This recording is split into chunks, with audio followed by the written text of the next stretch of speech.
제목이 뭐냐면요, 이름이 미가인데 그 뜻이 뭐냐면 누가 여호와 같은 자인가, 여호와 같은 이가 어디 있느냐라고 하는 건데, 미가의 이야기가 그런 주제예요. 하나님과 같은 분은 없다, 여호와 같은 분은 없다라는 거예요. 여호와 하나님 같은 분이 없다, 오직 여호와 하나님 외에 다른 신은 없다, 뭐 연결이 되는데 여호와 같은 분은 없다라는 이야기입니다. 기록자 미가입니다. 이 모레셋 출신입니다. 예루살렘 남서쪽에 32km 떨어져 있는데, 여러분들 베들레헴이 예루살렘에서 남동쪽으로 10km 떨어져 있거든요. 그러니까 남동쪽에는 베들레헴 떨어진 거에 한 3배 거리에 이 반대편에는 이 모레셋이 있는 거죠. 이 가드 모레셋과 동일하다라고 여겨지는데, 동시대 선지자가 아모스 호세아 이사야인데, 아모스 호세아하고는 잠깐 붙어요. 그러니까 사마리아 멸망에 대한 예언이 있는 걸 봐서는 사마리아가 멸망되는 BC 722년 바로 직전에 활동이 시작을 해서 히스기야 시대까지 온 것이 아닐까라고 추측을 합니다. 당시의 국제 정세는 아까 이사야를 통해서 다 말씀드렸죠. 여로보암 2세 때 경제적인 부를 이루었다가 나라가 아하스 시대 때 이렇게 쪼그라들었고, 히스기야 때 46개 성읍 점령당하고 더 줄어들어서 유대 산지 일부에서 이 유대 광야까지 이르는 지역, 그것만 남고 다 무너지고 다 빼앗긴 바로 그러한 시기에 백성들은 난민이 돼서 더 힘든 그 시기에 그런 그들의 고열을 쥐어짜갖고서는 아수르의 조공을 바치는 그러한 지도자들, 그런 너희 때문에 이 나라가 멸망한다라고 하는 게 미가의 예언입니다. 1장 1절에서 기록 연대를 보면은요, 유다 왕 요담 아하스 히스기야 시대라고 표현되어 있죠. 근거가 이제 성경이 근거를 하고 있고요. 보시면 이사야 확인 시대 때 요담에서 히스기야 때까지다라는 거. 기록 목적 보면요, 남유다와 북이스라엘에 임박한 심판 선포와 회개를 촉구하고 있고요. 그 모든 심판의 원인이 무엇이냐? 지도자들의 죄 때문이다라는 거예요. 지도자들의 죄 때문에, 지배계층의 죄 때문이다라는 거예요. 그들의 심판을 얘기하고 있습니다. 이런 부분에 있어서 아모스와 예언의 메시지가 거의 흡사해요. 비슷한 부분이 있습니다. 그리고 도래할 나라와 메시아의 탄생인데요. 그러니까 세상의 사람들이 다, 인물은 어디서 난다고요? 수도에서 난다고. 예루살렘에서 인물이 나고, 사마리아에서 인물이 나고, 우리나라를 치면 서울에서 인물이 나고, 대학을 가도 큰 물에서 가야 된다고, 서울을 가야 되고, 인서울을 해야 된다고 이야기하는데, 미가는 그게 아니라 저 작은 마을 베들레헴 에브라다 그곳에서 뭐가 이루어진다고요? 진정한 왕이 태어난다라는 얘기죠. 진정한 왕이 태어난다. 그게 이제 베들레헴의 이야기다. 메시아 예언인 거죠. 첫 절과 끝절 넘어가고 보겠고요. 전체 보기로 바로 가면요, 미가서는요 1장에서 7장까지 되어져 있습니다. 근데 이게 1장에서 3장까지는요 하나님 백성에게 임박할 심판에 대해서 이야기하고 있고요. 4장과 5장에서는요 하나님의 백성에게 도래할 나라에 대해서 이야기하고요. 6장에서 7장에서는요 다시 하나님의 심판이 임한다라는 이야기, 그리고 그것에 관해서 미가가 하나님께 기도하는, 그래서 미가의 신실함이 나타나는 그런 부분으로 1장에서 3장, 4장에서 5장, 6장에서 7장으로 구분할 수가 있고요. 어떻게 보면은 교차대칭 구조로 수미쌍갈 구조, 그러니까 처음에 하나님의 임박할 심판에 대해서 예언하고, 마지막에서도 임박할 심판에 대해서 이야기하고, 가운데는 뭐예요? 그러면 수미쌍갈의 중심은요 하나님의 나라가 도래한다. 누구를 통해서? 메시아를 통해서. 이제 그것이 이제 중심에 위치하는 그러한 구조다. 도넛 구조다. 수미쌍갈의 구조다. 교차대칭의 구조다. 이렇게 이제 우리가 미가서를 갖다가 구조를 나눠서 살펴볼 수 있습니다. 그리고 이제 전반부 첫 번째 단락도 3개로 나눠지고, 후반부도 3단락으로 나눠서 전체가 8단락으로 구분할 수가 있겠죠. 첫 번째 보겠습니다. 사마리아와 예루살렘을 향한 심판입니다. 미가서 처음 보시면은요 3절에 무슨 얘기를 하냐면은요, 여호와께서 그의 조세에 나와셔서 뭐하냐? 이 땅에 강림했어요. 근데 땅의 높은 곳을 밟으셨다. 땅의 높은 곳을 밟으셨다. 이 2절에 무엇으로 시작해요? 백성들아 다 들어라, 여러분들 들으십시오 라고 하면서 하나님이 강림하셔서 땅의 높은 곳을 밟았습니다 라는 거예요. 그런데 여러분들, 우리가 지도를 공부했지만 땅의 높은 곳에 누가 살아요? 뭐가 있어요? 중앙 산지에 뭐가 있어요? 도시들이 있죠. 어떤 도시들이? 수도들이 있잖아요. 예루살렘 중앙 산지에 있죠.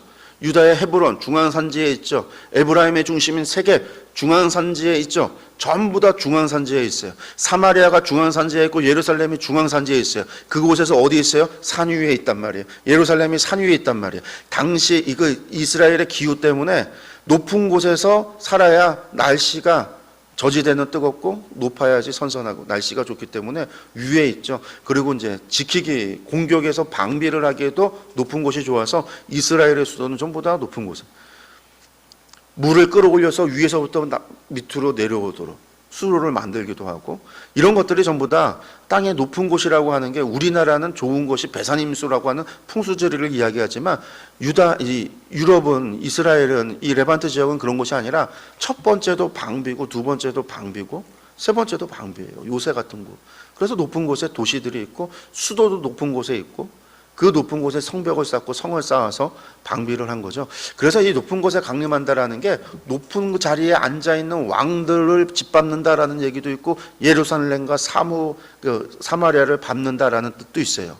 그래서 그 아래 밟으니까 어떤 일이 일어납니까? 4절에서 산들이 녹고 골짜기들이 갈라지고 불 앞에 밀초 같고 비탈로 쏟아지는 물같이 된다. 그 밑에 것들이 다 녹아서 무너지고 망가지고 파멸된다라는 뜻이죠. 그러면서 5절에 뭐라고 얘기했냐면, 이게 뭐냐? 야곱의 허물이다. 이게 뭐냐? 이스라엘 족속의 죄다. 그럼 야곱의 허물이 뭐냐? 사마리아다. 유다의 산당이 무엇이냐? 예루살렘이다. 그러니까 하나님이 높은 곳을 밟은 곳이 무엇이냐? 사마리아고 예루살렘이다. 다른 말로 지도자들이 있는 곳, 귀족들이 있는 곳, 왕이 있는 곳, 하나님께서 그것을 짓밟아서 그것을 멸한다라는 거예요. 여러분, 이 짓밟는다라고 하는 것이 요한계시록에서는요, 하나님께서 그 발에 포도주 틀을 밟아서 심판한다라고 표현을 해요. 그래서 마지막에 백마탄자의 심판에서 보면 그 몸에 흰 옷에, 세마포 옷에 뭐가 묻어 있냐면요, 붉은 피가 묻어 있어요. 포도주 틀을 밟으니까 하나님의 심판을 표현할 때 밟는다라는 거예요. 그게 구약이나 신약이나 동일하게 나옵니다. 두 번째, 2장 1절에서 2장 13절의 심판의 이유. 그럼 왜 그런 심판을 하느냐? 이유로 나옵니다. 첫 번째는요, 사악한 부자들, 권력자들의 탐심 때문이다라는 거예요. 조공을 바치느라, 아수르에게 조공을 바치느라 힘든데 그 힘든 상황에서 탐심을 부리는 이 지도자들, 그렇다라는 거죠. 2장 1절에 그들이 어떻게 하냐? 침상에서부터 죄를 꾀하며 악을 꾸미고, 날이 밝으면 밤에 잠자려고 누워서는요, 죄를 꾸미고 악을 꾸미고서는 날이 밝아서 일어나면요, 그 손에 힘이 있으니까, 권력이 있으니까 그가 꾀한 대로 행한다라는 거예요. 그런 것들이 화가 있다라는 거죠. 여러분들 아모스서하고 똑같은 이야기를 하고 있는 거죠. 아모스서에서 무슨 얘기가 나와요? 바산의 암소들아, 이 말을 들으라. 너희는 힘없는 자를 학대하며 가난한 자를 압제하고 가장에게 이르기를, 침대에 누워서 가장에게 이르기를 술 가져다가 우리로 마시게 하라. 침상에서 죄를 꾸미는 이야기들. 똑같이 북이스라엘이나 남유다나 그런 일들이 벌어지고 있다는 거예요. 두 번째, 사회부정, 참 예언자를 거부하고 거짓 예언을 기뻐하는 그러한 죄악에 대해서 심판한다라는 겁니다. 보면요, 근래에 내 백성이 원수같이 일어나서 전쟁을 피하여 평안히 지나가는 자들의 의복에 겉옷을 벗기고, 평안히 지나가는데 약탈을 하는 거예요. 겉옷을 벗기고, 내 백성이 부녀들을 그들의 즐거운 집에서 쫓아내고 그들의 어린 자녀에게 나의 영광을 영원히 빼앗는도다. 사람이 만약 허망하게 행하며 거짓말로 이르기를 내가 포도주와 독주에 대하여 내게 예언하리라 할 것이 같으면 그 사람이 이 백성의 선지자가 되리라. 여러분들, 포도주와 독주에 대해서 무슨 예언을 해요? 말 같지도 않은 얘기를 하는데 그런 얘기 하는 사람들이 이 백성의 선지자라, 이렇게 이스라엘 사람들이, 유다 사람들이 한다라는 거예요.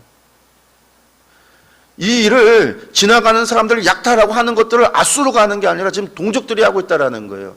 다 빼앗기고 나서 난민이 되니까 이 사람들이, 도적질하는 사람들, 약탈하는 사람들이 되어버렸다라는 거예요. 그러면서 이런 헛소리 하고 있는 사람에 대해서 선지자라고 하는 거예요. 목사가 돼갖고 하나님 말씀 전하는 게 아니라 설교 시간에 맨날 드라마 얘기나 하고 있고, 엉뚱한 소리 하고 있고, 정치 얘기하고 있고, 하나님의 말씀을 전하는 게 아니라 딴소리 하고 있고, 쇼하고 있고 막. 근데 백성들이 그 사람들을 천지자라고 한다라는 거예요. 제정신이 아닌 거죠. 백성이 그런 지경에 이르는 거예요.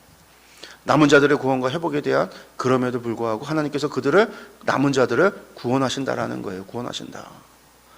야곱아, 내가 반드시 너희 무리를 다 모으며 반드시 다시 모으겠다라는 거죠. 그리고 내가 그들 앞에서 여호와께서 선두가 돼서 가시리라. 너희 무리를 다 모으고 내가 반드시 이스라엘의 남은 자들을 다 모으겠다. 하나님의 약속이 그런 지경에 이르렀지만 하나님께서 그렇게 하시겠다라는 거예요. 근데 이게 여러분들 586년에 예루살렘이 멸망하는 경이 되면은요 다 멸망당해야 돼요. 근데 거기에서부터 거리가 멀수록, 시간적으로 멀수록요 아직 회복에 아직 기회가 많이 주어지는 거죠. 그래서 우리가 갈수록 이제는 회개해도 심판을 피할 수 없고 회개해도 안 된다라고 하는 메시지가 나중에 보면은요 예레미야서 같은 경우에도 나중에 메시지가 초기하고 나중에 시드기야 시대 때 요야김 때의 메시지하고 시드기야의 메시지가 달라요. 회개해도 이미 좋은 무화과 썩은 무화과 광주리가 정해진 거예요. 이미 회개해도 70년의 포로 생활은 정해져서 돌이킬 수 없어요. 그냥 포로 되라고 이야기를 해요. 그게 가까워질수록 그렇게 표현이 되어져요. 그래서 우리가 말씀을 봤을 때 말씀의 강도를 통해서 시대를 이야기하는 거예요. 요엘서의 메시지가 절망의 메시지가 아니에요. 포로의 메시지가 아니에요. 그래서 586년 이후의 메시지가 아니라 9세기 때 메시지라고 우리가 앞에다 갖다 놓는 이유도 그 메시지 안에 담겨있는 의미 자체가 아주 비장한가, 정말 멸망에 대한 것을 가까워져서 회개해도 소용이 없는 지경에 이른 상태에서의 이야기냐, 아니면 많은 기회가 있어서 우리가 회개만 하면 얼마든지 바로 회복시켜 주시고, 어떨 경우에는 회개하면 회복이 아니라 회개해도 멀리 있을 때는, 멸망으로부터 멀리 있을 때는 회개하면 막 바로 하나님께서 회복시켜 주시는데, 중간에 회복해도 회개해도 하나님의 심판은 돌이키지 않았다, 돌이킬 수 없다. 요시아 왕 때 그런 얘기가 나오잖아요. 이게 시대가 그래요. 그러니까 미가서를 보면 그런 얘기가 나오는 거죠. 여기서 이야기가 뭐예요? 하나님의 진노가 저 지도자들, 저 악한 저 지도자들을 향해서, 가진 자들을 향해서 하나님의 심판이 임하는데, 너희들은 모아오면 내가 너희들과 함께 할게, 내가 너희들 앞에 서줄게, 내가 너희를 회복시켜 줄게, 이런 메시지인 거예요. 그러니까 아직 미가서 같은 경우도 저 멀리가 아니고 586년과 가까운 그 메시지가 아니고 여전히 아직 기회가 있구나. 근데 여러분들 이 예언서가 나오는데 그 미가서의 말씀을 듣고 이스라엘이 회복했냐, 회개했냐? 회개했으면 586년에 멸망이 안 오죠. 회개 안 한 거잖아요. 하나님께서 이런 메시지를 주시는데 이런 심정이, 이 메시지를 읽어 나갈 때 우리가 그런 것을 느낄 수가 있는 거거든요. 아직은 시간적인 여유가 있으니까, 아직은 하나님께서 인내하고 계시니까, 아직은 말씀하신 그 심판의 때가 오려면 아직 시간이 있으니까 지금 기회가 있어서 돌이키기만 하면 회복시킬 수 있는데, 심판이 안 올 수 있는데 라고 하는 그런 메시지들이 사실 예언서 가운데 시대에 따라서 바뀌어져 가요. 미가서에서는 그런 게 보이는 거죠. 남은 자들에 대해. 그 다음에 3장에서 지도자들을 향한 심판이 3장의 이야기가 나옵니다. 심판, 지도자들이 누구냐? 그러면 심판받는 것들이 누구냐? 통치자들, 거짓 선지자들, 지도자들이라는 거예요. 구체적으로 이야기합니다. 통치자들에 대한 심판입니다. 뭐라고 얘기했냐면, 너희가 이 야곱의 우르두머리야, 이스라엘 족속의 통치자들아 라고 하면서 뭐라고 얘기해요? 정의를 아는 것이 너희의 본분 아니냐? 지도자들은 정의를 알고 정의를 행하는 게 너희의 본분 아니냐? 근데 뭐예요? 정의는 없고 너희가 선을 미워하고 도리어 악을 기뻐한다. 그러면서 어떻게 해요? 백성의 가죽을 벗기고 그 뼈에 살을 뜯어먹는, 그들의 살을 먹는다라는 거예요. 젖을 짜라고 했더니 가죽까지, 털을 깎는 게 아니라 가죽까지 벗기고 살까지 다 먹듯이 백성들의 가죽을 벗기고 살을 뜯고 살을 먹고 가죽을 벗겨서 그 뼈를 갖다가 다져서 그냥 솥에 놓고 고기처럼 담는 그 지경에 이르는, 이게 지도자들이 그러고 있지 않느냐? 사마리아의 지도자들, 예루살렘의 지도자들이, 통치자들이 그런다는 거죠. 어느 때예요? 요담, 아하스, 히스기야 시대. 아수르에게 조공을 바치고 있는 그 시기에. 두 번째, 거짓 선지자들이 나옵니다. 거짓 선지자들이 미가서에도 5절에 보니까요, 내 백성을 유혹하는 선지자들은요, 이에 물 것이 있으면 평강을 외치고, 그 말은 뭘까요? 입에 뭘 물어준다는 거는요, 뇌물 주면은요 평강을 외치고, 돈을 주니까 평강을 외치고, 입에 아무것도 채워주지 않으면, 한마디로 돈을 찔러주지 않으면요 전쟁 준비하라고 저주한다라는 거예요. 이게 거짓 선지자들이 한다라는 거예요. 뇌물을 받으면 평강을 외친다. 예레미야 때도 그렇습니다. 포로가 돼서 3년 만에 돌아올 거라고 거짓 예언자가 떠들어요. 예레미야를 향해서 도리어 거짓 선지자라고 하는 거죠. 그러니까 하나님께서 뭐라고 말씀하냐면요, 선지자들이 내 이름으로 거짓을 예언한다라는 거예요. 선지자들이 하나님의 말씀을 전해야 되는데 하나님의 이름을 팔아서 거짓을 예언한다라는 거예요. 뭘 가지고요? 입에 물려주는 것을 바라고요. 돈 바라고요. 그러니까 어떻게 해요? 그런데 그런 거짓 선지자를 바라보고 있으니까 어떻게 해요? 선지자로 믿고 있으니까 따라가고 있으니까 어떻게 해요? 너희가 밤을 만나게 된다라는 거죠. 어둠을 만난다라는 거예요. 이상을 보지 못하고 어둠을 만난다라는 거예요. 점치지 못하게 된다. 이 점친다라는 것은 점쟁이에게 가서 점친다라는 게 아니에요. 제사장이 둠민과 우빔으로 점치는 것, 그것을 하나님의 뜻을 묻는 것을 얘기하는 거예요. 선지자 위에는 해가 져서 캄캄할 것이다. 낮이 캄캄해야 된다. 또한 선견자가 부끄러워 술객의 수치를 당하고 다 입술을 가릴 때 하나님이 응답하지 않을 거다라는 얘기를 하죠. 여러분들 엘리 시대 때 어떤 일이 일어났어요? 하나님의 말씀이 희귀했다. 하나님이 떠났다라는 거예요. 하나님이 응답하시지 않는다라는 건 하나님이 떠나신다라는 거예요. 하나님이 떠나고 나면 그 자리에 뭐가 차지할까요? 세상에 온갖 더러운 것들이, 악한 것들이 들어와서 주인 노릇하게 돼 있죠. 나라는 점점점 망하는 길로 들어서는 거겠죠. 하나님께서 그렇게 된다라는 거예요. 누가 떠나면요, 누가 나타나기 시작하면요, 거짓 선지자들이 하나님 말씀을 전해야 되는, 하나님 말씀을 들어야 회개라도 하고 반응이 있어지는데, 이 도대체 거짓 선지자들만 다 하나님을 선지자라고 믿고서 그 거짓말에 속아가 넘어가면 그런 일이 벌어진다라는 거죠. 한 번 빠지면 돌아오지도 못해요. 하나님 꼼짝마, 하나님 나한테 죽어, 그런 말 같지도 않은 그런 이야기라는 그 사기꾼 같은 것을 목사라고 믿고 따라가니까 어떻게 되겠어요? 똑같은 거예요. 똑같은 거. 지도자들의 타락에 대한 심판에 대한 이야기가 나옵니다. 시온을 피로 예루살렘을 제약으로 건축하는도다. 그들이 지도자들이요. 우두머리는 뇌물을 위하여 재판하고 그들의 제사장은 삭슬을 위하여 교훈하고 선지자는 돈을 위하여 점을 치고 여호와를 의뢰하여 이르기를 뭐라고 얘기하냐면 여호와께서 우리 중에 계시지 아니하냐, 우리와 함께한다. 그러니까 재앙이 우리에게 임하지도 않는다라는 거예요. 그러니까 하나님 뭐라고 얘기하시냐면요, 시온은 갈아엎은 밭이 되고 예루살렘은 무더기가 되고 성전에서는 숲풀이 된다. 성전 파괴되고 황무지가 된다라고 말씀하시는 거죠. 지도자가 이렇게 되니까. 그렇지만 그런 상황 속에서 하나님의 약속, 백성들이 도래할 나라를 이야기합니다. 4장 1절에서 5장 1절, 여호와의 날에 임할 나라. 끝날에 이르면, 여호와의 날이 되면요, 여호와의 전에 산이 산꼭대기 위에 굳게 서서, 아까 하나님께서 산꼭대기를 밟아서 다 부셨잖아요. 다 녹였잖아요. 끝날에는요, 그 산꼭대기에 다시 회복시키고 그곳에 이제는요 모든 민족이요 그리로 몰려간다라는 거예요. 이스라엘만이 아니라 온 민족이요. 곧 많은 이방 사람들이 가면 이르기를 오라, 우리가 여호와의 산에 올라가서 야곱의 하나님의 전에 이르자. 유대인들이 아니라 이방인들이 더 외친다라는 거죠. 여호와의 산에 올라가서 하나님의 전에 이르자고, 야곱의 전에 이르자고. 이런 일이 벌어진다라는 거예요. 그 다음에 남은 자들에 대한 회복을 약속합니다. 딸 시온이여 해산하는 여인처럼 힘들어 나을지어다. 이제 내가 성읍에 나가서 들에 거주하며 또 바벨론까지 이르러 거기서 구원을 얻으리니 여호와께서 거기서 너를 내 원수들의 손에서 속량하여 내시리라.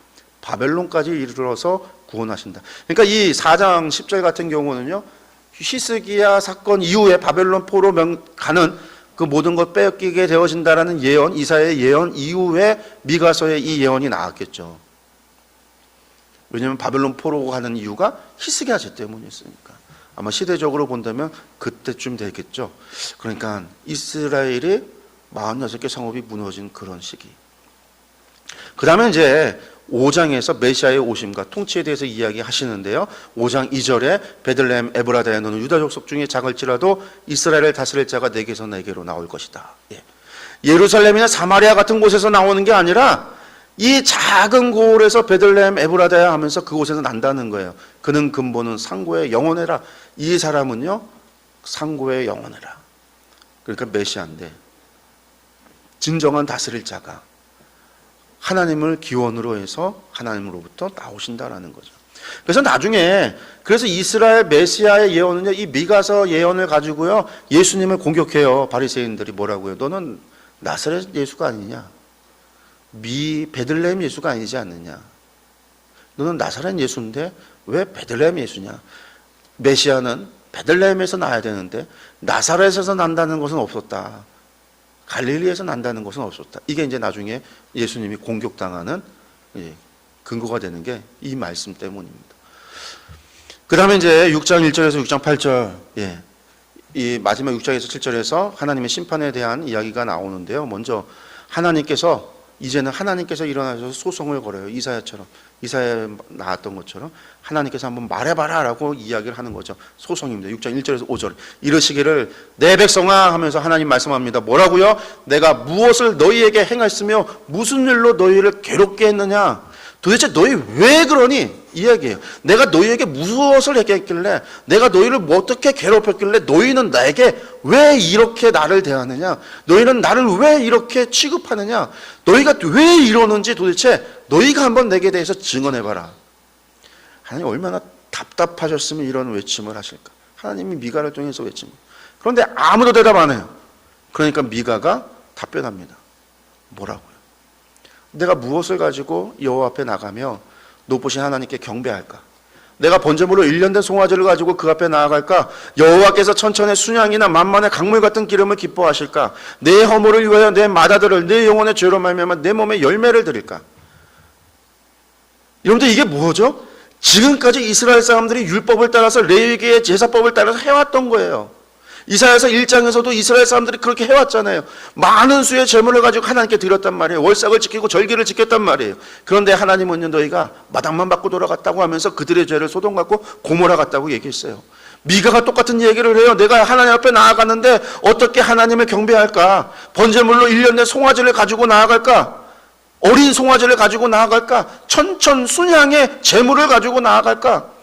12만 마리의 양을 가지고 나아갈까? 1만 2천 마리의 소를 가지고 나아갈까? 만만의 강물 같은 기름을 가지고 나아가면 하나님 기뻐하실까? 하나님 기뻐하지 않는다라는 거예요. 아니면 내 맏아들을, 내 몸에서 난 내 자식을 가져다가 인신공양을 할까? 아스 그 짓을 하고 있잖아요. 그것을 가지고 나아갈까? 그러나 사람아, 주께서 선한 것이 무엇임을 내게 보이셨나니 여호와께서 내게 구하는 것은 오직 정의를 행하고 인자를 사랑하며 겸손하게 내 하나님과 함께 행하는 것이 아니냐. 그렇죠. 하나님께서 우리에게 원하시는 것은 천천만만의 순양의 기름을 원하는 것이 아니라, 재물을 원하시는 것이 아니라, 우리에게 원하시는 것은 우리가 정의를 행하는 것. 다른 말로 하나님의 말씀을 따라서 우리가 거룩한 삶을, 구별된 삶을 살아가는 것. 내가 거룩하니 너희도 거룩하라 하시는 하나님의 말씀을 따라서 우리가 거룩하게 이 땅에 정의를 행하는 것. 두 번째, 인자를 사랑하는 것, 내 이웃을 사랑하는 것, 그리고 겸손하게 하나님과 함께 동행하는 것. 여러분, 이것이 하나님께서 원하시는 것이지, 하나님께서 제사를 명했다고 해서 그 제물이 하나님이 기뻐하는 게 아니라 우리의 마음을, 우리의 심정을 하나님이 원하신다라는 거예요. 내가 마음을 다하고 뜻을 다하고 성품을 다하여 하나님을 사랑하는 것, 하나님께서 원하시는 것은, 기뻐하시는 건 정말 그것이지 제물이 아니다라는 것, 형식이 아니라는 것. 그것이 빠져있는 그러한 형식들, 그러한 예배들, 이것들이 사람들에게 가죽까지 뺏기고 사람들의 고요를 쥐어짜면서도 자신들은 제사를 드리니까 우리는 율법을 지켜서 하나님의 기뻐하시는 바로다, 이러한 헛짓거리를 하고 있는, 이러한 가증한 짓을 하고 있는 그런 왕족들, 귀족들, 가진 자들, 그들을 향해서 하나님께서 내가 원하는 것은 정의를 원한다는 거예요. 인자를 사랑해야 된다는 거예요. 없는 사람들한테 너희의 먹을 것을 나눠주라는 거예요. 그들을 도와주라는 거예요. 나그네 된 자들을 너희의 집에 드리라는 거예요. 옷 없는 자들의 너희의 겉옷을 벗겨주라는 거예요. 곧 배고파하는 이들에게 너희의 양식을 나눠주라는 거예요. 그게 하나님께서 원하신다라는 거예요. 히스기야 시대 46개 성읍이, 유다의 성읍이 다 무너지고 난민이 되어 예루살렘에 몰려와서 그 쑥대밭이 되어져 있는, 난장판이 되어져 있는 그런 예루살렘 가운데서도 사람들의, 백성의 고요를 쥐어짜고 있는, 그러면서 자신들의 배를 불리고 있는, 어떻게 하면 재물을 거둘까, 어떻게 하면 세금을 거둘까 밤새도록 고민하고 해가 뜨면 나아가서 돈을 갖다 뺏어오는 그런 너희들을 향해서 하나님이 원하는 것. 그런데 하나님이 원하시는 게 무엇인가? 여러분들 이 지경이 되면요 어떨까요? 심판 피할 수 없어요. 아모스에서도 피할 수 없는 심판, 맞아요. 피할 수 없는 심판입니다. 그 피할 수 없는 불의한 재물과 강포와 거짓으로 가득 찬 이 이스라엘, 그들을 쳐서 하나님께서 병들게 하시고 하나님께서 그들을 멸하셔서 황폐하게 하신다라고 하는 이 피할 수 없는 심판, 그것에 대한 예언을 받고 나서 미가가 탄식할 수밖에 없어요. 탄식을. 경건한 자가 세상에 끊어졌고 정직한 자가 사람들 가운데 없도다.